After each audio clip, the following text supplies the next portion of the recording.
So yes, Odin is going to be the next mythic, I think, character in Dark Dimension 8. And the barrier to get into Dark Dimension 8 is going to be purple ISO-8. Now, I'm just going to say this right now. The purple ISO-8 does not look that impactful outside of healer and fortifier. So they gave some love to like the underused ISO classes, but the other three, it doesn't look like it does a lot. And we're going to talk about the node requirements and all of that. So let's get into it. Purple ISO-8, Scientist Supreme's latest discovery is ready for action. Purple ISO-8. The next stage in character customization continues the powerful ramp up of power and abilities, giving you the necessary flexibility to adapt a character to a team or a game mode role. Purple ISO-8 launches with levels 1 through 3 available for upgrade. We'll have more information on 4 and 5 down the line, so stay tuned. And this does not look that impactful. We'll go over it. And so I'm wondering what 4 and 5 will do, because 1 through 3 don't really do a lot other than, like I said, the healer and the fortifier. Here are the details on Purple ISO-8. Characters must be at a minimum of level 85. To equip Personalite, you'll need T3 level 1 irons and T3 ISO-8 crystals to upgrade your characters to Purple ISO-8 levels. So that looks like that's going to be very similar to the way that the blue works. It feels very familiar.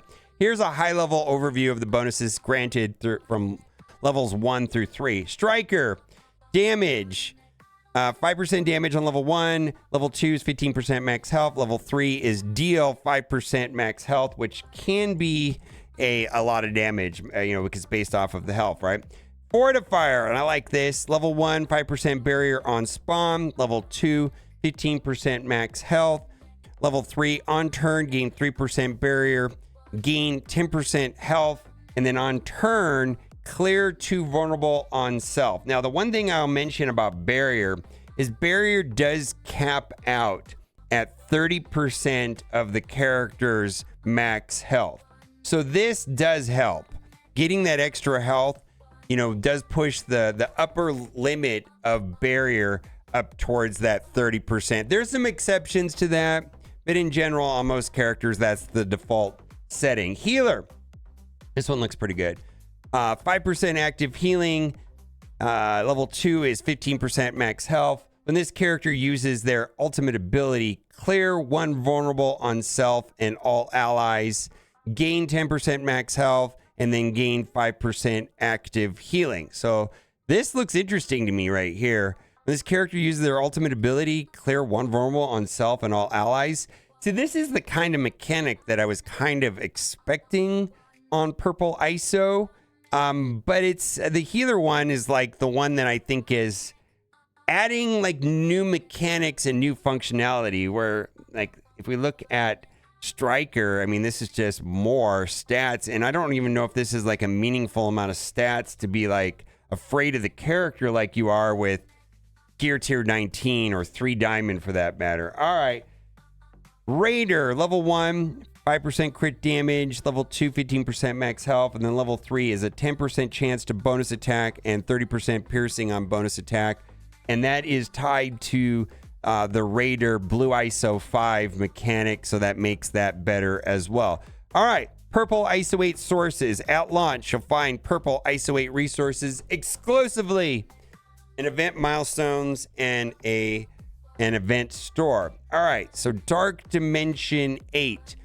And there's some clarification on Odin and why they said Professor X was going to be the next Dark Dimension and so on. Dark Dimension 8, another realm of woe and opportunity is bursting into existence soon. And like the Dark Dimension before it, Dark Dimension 8 promises to put your roster and strategy to the test. But those who rise victorious will gain a powerful new ally and a mountain of resources.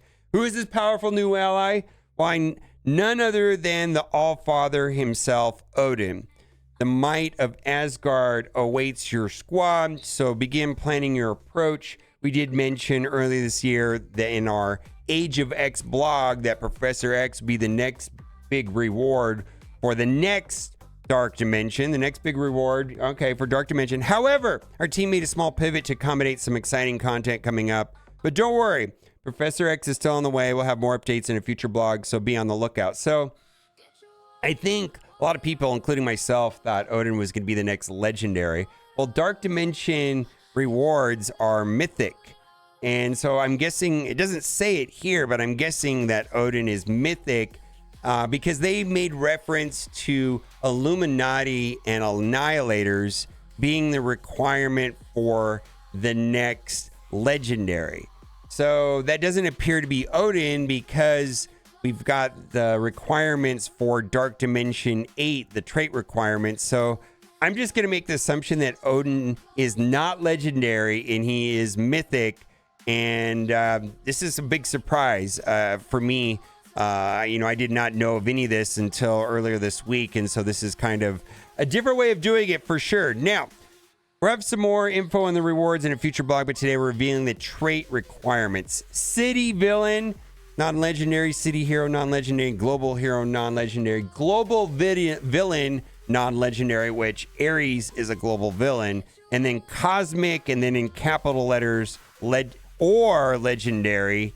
So I think Super Scroll will be in this batch, and then also the Annihilators, which I think are going to be very important. And the Annihilators are going to be needed for the next legendary. And so we'll go over some of these traits here in a second. Start strategizing who is worthy of your initial purple ISO-8 level 3 upgrades, and will prove a valuable member of your Dark Dimension 8 squad. So the first part, city villain, non-legendary.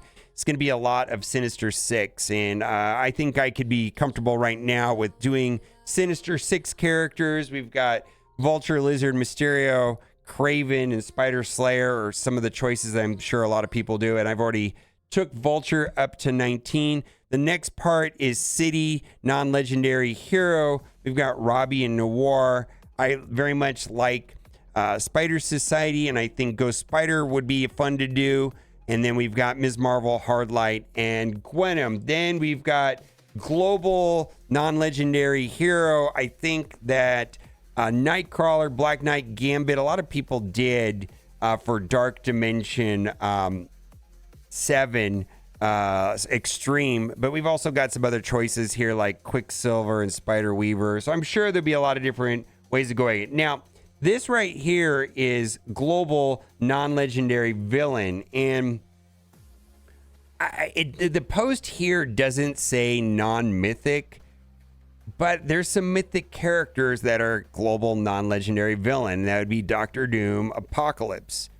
Okay, Ares is also going to be global villain, and then we've got Cabal, and not shown here would also be Leader. I don't know. And then the very last part is legendary or cosmic. In legendary, I think the no-brainer is going to be Old Man Logan. The guy is amazing right now. Then in cosmic, we've got Super Scroll. And this is, of course, providing that it's not non-mythic, which it doesn't say. It just says non-legendary in other things. But there's no mention of mythic in this at all. It doesn't say anything about mythic. So the last one is cosmic or legendary. And I really think Annihilators are going to be the way to go here.